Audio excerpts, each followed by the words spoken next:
Customer అన్నాడు నా దగ్గర వచ్చిన రియల్ ఉంది. అది చాయ్ పత్తిలా కల్తీ, పిండిలా కల్తీ, నూనెలా కల్తీ, చీది కల్తీ తింటున్నాం. ఒరిజినల్ డబ్బులు ఇస్తున్నాం, డూప్లికేట్ సామాన్ తింటున్నాం.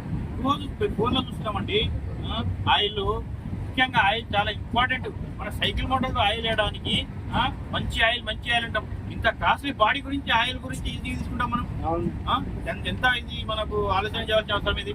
అరే తౌడు నూనె అండి, సింపుల్, ఏ కెమికల్స్ లేవు దాంట్లో. మన తాత పుత్తాతలు తిన్నటువంటి రైస్ బ్రాండ్ ఆయిల్, అది నెయ్యితో సమానం ఆయిల్.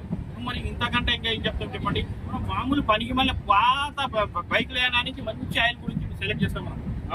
ఆ కాస్టల్ ఆయిల్, ఆ ఆయిల్ వేయాలంటాం. మరి ఇంత విలువైన బాడీ పోతున్నారు సార్ చక్కగా. ముఖ్యంగా ఆయిల్ నుంచే ఈ హార్ట్ ప్రాబ్లమ్స్ ఎన్ని అయితే వస్తున్నాయి. ఆయిల్ ముఖ్యం, ఆయిల్ నాకు తెలిసిన కాదు ఆయిల్స్ నుంచే హార్ట్ ప్రాబ్లమ్స్ అన్ని. ప్రతిరోజు ఇద్దరు ముగ్గురికి మనం చెవులో పడుతున్నది. హార్ట్ వచ్చింది పోయిండు, హార్ట్ వచ్చిండు పోయిండు, హార్ట్ వచ్చింది. లక్షలు దవాఖానాలో పెడుతున్నాం కానీ ఆరోగ్యం గురించి ఆలోచన చేస్తలేము. అందరిది, నీది నేను అందరి విధానంలో